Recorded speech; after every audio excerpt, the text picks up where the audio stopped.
इससे अगले 5 वर्षों में 5 लाख रोजगार सृजित होने की संभावना है।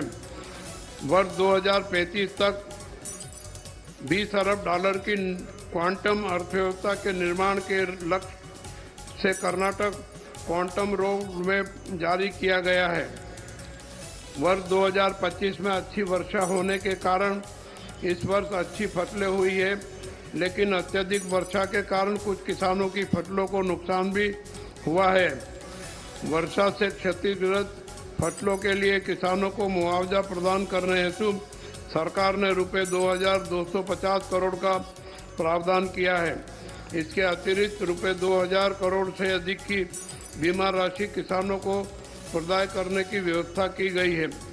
इस वर्ष किसानों ने आम, मक्का आदि फसलों के दाम कम मिलने तथा गन्ने के लिए प्राप्त हो रहे मूल्य के अपर्याप्त होने के विरोध में आंदोलन किया। सरकार ने तुरंत किसानों के पक्ष में खड़े होकर समस्याओं का समाधान किया। गन्ना उत्पादक किसानों को निर्धारित मूल्य का भुगतान सुनिश्चित करने हेतु सरकार ने चीनी मिल मालिकों को निर्देश दिए तथा लगभग 300 करोड़ रुपए से अधिक की अतिरिक्त सहायता किसानों को देने का निर्णय लिया। इसी प्रकार तुअर की खरीद जनवरी के स्थान पर दिसंबर में ही शुरू करने की किसानों की मांग पर सरकार ने सकारात्मक प्रतिक्रिया देते हुए खरीद केंद्र खोल दिए गए।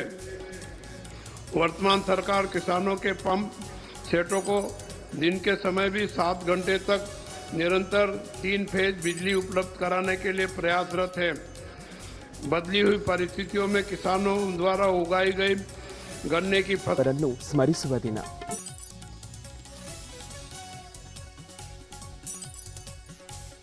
करोड़ से अधिक की राशि सब्सिडी एवं अन्य विभिन्न रूपों में किसानों को प्रदान की है। दुग्ध उत्पादकों को उचित मूल्य प्राप्त हो यह सुनिश्चित किया गया है। पूर्व में लंबित प्रोत्साहन राशि सहित राज्य के 9.07 लाख दुग्ध उत्पादकों के बैंक खातों में सरकार द्वारा कुल रुपये 4,130 करोड़ की राशि सीधे हस्तांतरित की गई है। आकस्मिक रूप से मृत्यु होने वाले पशुधन के लिए मुआवजा देने की प्रक्रिया रुक गई थी। वर्तमान सरकार ने किसानों के पक्ष में खड़े होते हुए अनुग्रह योजना के अंतर्गत रुपये 95.41 करोड़ की राशि उपलब्ध कराई गई है। मेरी सरकार निरंतर यह सिद्ध कर रही है कि वह किसान की पक्षधर है। लंबे समय से आंदोलन कर रहे देवनहल्ली के किसानों की भूमि को भूमि अधिग्रहण से मुक्त किया गया है। कृष्णा ऊपरी परियोजना के लिए एक ही चरण में भूमि अधिग्रहण करने का निर्णय लेते हुए भूमि गंवाने वाले किसानों के लिए उचित और लाभकारी मुआवजा दरें निर्धारित की गई है। किसान समुदाय की भावनाओं को समझते हुए सरकार कार्य कर रही है।